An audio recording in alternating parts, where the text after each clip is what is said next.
Assalamualaikum warahmatullahi wabarakatuh kepada teman-teman semua, rakan-rakan seperjuangan. Selamat berpuasa dan Alhamdulillah kita barangkali menghadapi fasa terakhir ya. Wabak ini mudah-mudahan dengan keizinan Allah kita boleh keluar daripada wabak ini dengan secepat yang boleh, secepat yang mungkin. Amin. Saya sambung siri ke Mukjizatan Al-Quran ini. Kalau kita melihat alam yang luas ini,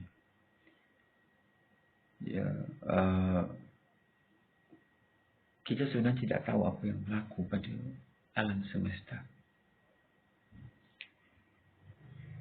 Terdiri daripada jutaan, puluh jutaan galaksi. Untuk satu galaksi saja, dia boleh menempati bilion bintang-bintang. Bintang-bintang tu yang bersinar itu kita panggil bintang. Bukan planet. Planet banyak lagi. Bintang itu bilion. Galaksi Milky Way contoh ada bilion bintang. Galaksi Magellanic Cloud ada bilion bintang. Ada yang namanya N47. Dia banyak galaksi. Dan jumlah galaksi ini juga sekurang-kurangnya 10 ribu juta galaksi. Itu yang dikaji oleh ahli-ahli sains angkasa lepas. Dan jumlah sebenar kita tak pernah tahu sebenarnya. Jumlah sebenar galaksi ini kita tak pernah tahu. Dan tak dapat tahu oleh kerana dia terlalu luas ya. Baik, dalam tahun 1969, seorang ahli sains terkenal, ahli astronomi Amerika namanya Edwin Hubble, didapati antara galaksi dengan galaksi ini berlaku penjarakan.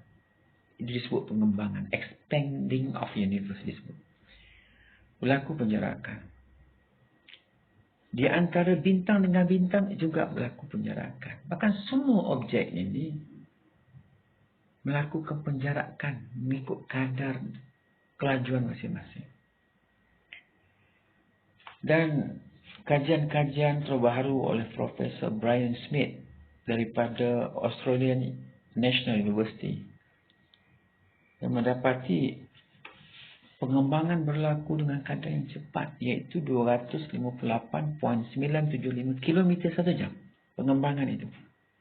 Di antara galaksi dengan galaksi itu lebih kurang 258.975 km satu jam.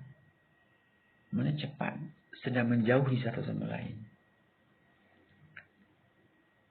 Jadi ini adalah kajian-kajian terbaru yang menunjukkan ada pengembangan dalam di antara bintang-bintang. Pengembangan ini menjauhi jarak di antara bintang-bintang galaksi di angkasa lepas sana. Ada yang mengkaji awan Magellanic Cloud, satu galaksi, mengkaji 70 bintang, melihat melalui spektrometer, melihat gelombang-gelombang, dan didapati berlaku penjarakan di antara 70 bintang ini. Cahayanya itu menjauhi satu sama lain. Dia mengkaji getaran redup terang.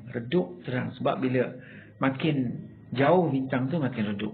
Makin jauh makin redup. Jadi daripada situ dia dapat lihat sejarak manakah bintang itu telah bergerak. Itu kajian sains. Dan kajian oleh Profesor Smith. Profesor Smith ini pemenang hadiah Nobel dalam tahun 2009 dalam bidang astronomi ini, mengkaji tentang kajian percepatan ekspansi alam semesta, mengkaji tentang bagaimana alam semesta ini mengembang. Alam semesta yang kita lihat di atas itu mengembang satu sama lain, iaitu jarak di antara bintang-bintang itu menjauhi satu sama lain. Dia mengatakan semakin jauh bintang, semakin cepat dia menjauhi. Semakin jauh bintang dengan bintang lain, makin cepat dia menjauhi. Dia mengatakan demikian. Dan mengapa bintang ini menjauhi? Itu belum dapat kepastian yang benar. Ada yang kajian-kajian oleh Profesor Smith mengatakan ada satu tenaga disebut black energy ataupun black material atau black itu kawasan gelap lah, hitam ni, satu tenaga yang gelap menarik benda-benda ni menjauhi. Itu juga sedang dalam proses kajian. Sebenarnya gambaran tentang awal mengembang ini baru saja didapati oleh ahli sains. Di antara yang terawal ialah di awal ke abad 20 ni, antara yang terawal menemukan pengembangan alam semesta ni antara bintang-bintang ni ialah ahli fizik Rusia bernama Alexander Friedman dan ahli fizik Belgium bernama G. Lemaitre mengkaji tentang pengembangan alam semesta. Sehingga sekarang ini berlangsunglah kajian itu secara lebih terperinci. Jadi penemuan ini penemuan abad yang ke-20. Dan penemuan-penemuan seperti ini memerlukan tingkat teknologi tertinggi yang memerlukan teleskop Hubble yang berada di luar sana, bukan berada di atas bumi, di luar sana, di angkasa lepas, untuk melihat objek-objek itu menjauhi atau tidak, dan mengkaji gelombang-gelombang cahaya yang datang ke bumi, melihat perbezaannya. Itu semua kajian-kajian yang sains lah disebutnya untuk melihat benda-benda seperti ini. Kita kembali ke ayat Al-Quran, firman Allah di dalam Al-Quran mengenai hal ini. Saya ambil satu saja, surah Al-Zariyat. Surah Al-Zariyat ayat 47, firman Allah bermaksud, dan langit kami bangunkan dengan kekuasaan kami, dan sesungguhnya kami benar-benar meluaskannya. Kata langit ini ditafsirkan oleh banyak ahli tafsir. Ya, maksudnya adalah alam semesta. Alam semesta. Ayat ini jelas menggambarkan bahawa alam semesta ini diluaskan, dikembangkan. The expanding of universe itu berlaku. Dia ayat yang jelas menggambarkan pengembangan berlaku di alam semesta. Baik, satu yang kita dapat renung di sini ialah tidaklah akan mungkin seseorang seperti Nabi Muhammad sallallahu alaihi wasallam ini tiba-tiba boleh bercerita, boleh membawa firman-firman dalam kitab Al-Quran ini, mengatakan satu fakta sains yang besar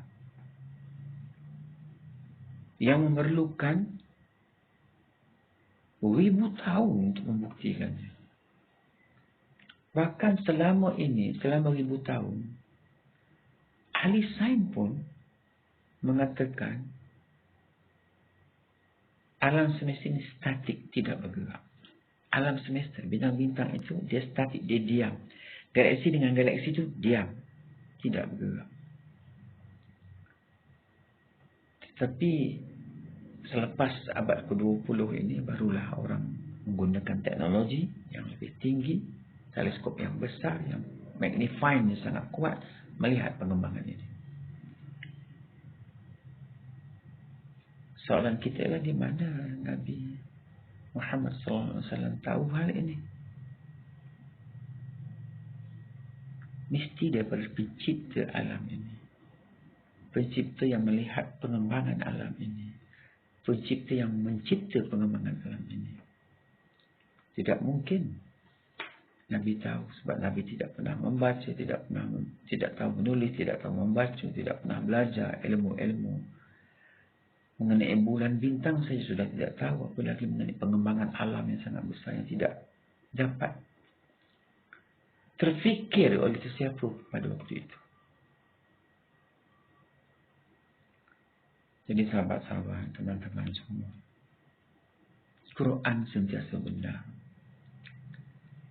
Allah sentiasa ada.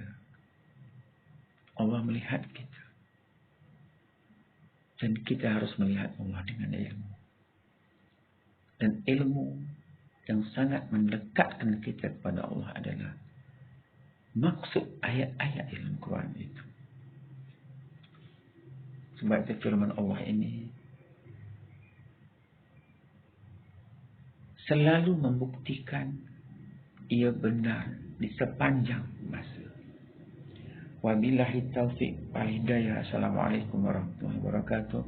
Semoga klip video ringkas ini menambah keyakinan dan keimanan kita ke dasar hati yang paling dalam. Amin.